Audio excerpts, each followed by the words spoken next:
Oo, dito gyud daw siya na murag like akong asawa, like she has been there for me na walang-wala ko. She has been there for me. Tapos karon kanina babae akong wala dili daw niya masabtan na unsa siya.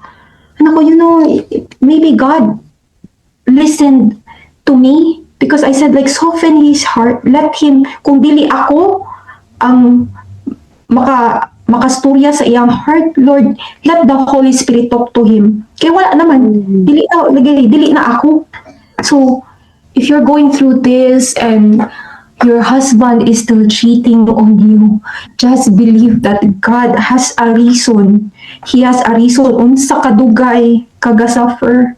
He has a reason nga nung dili niya i-restore na yun. He has a reason na why you're going through it because God needs it for you to be changed.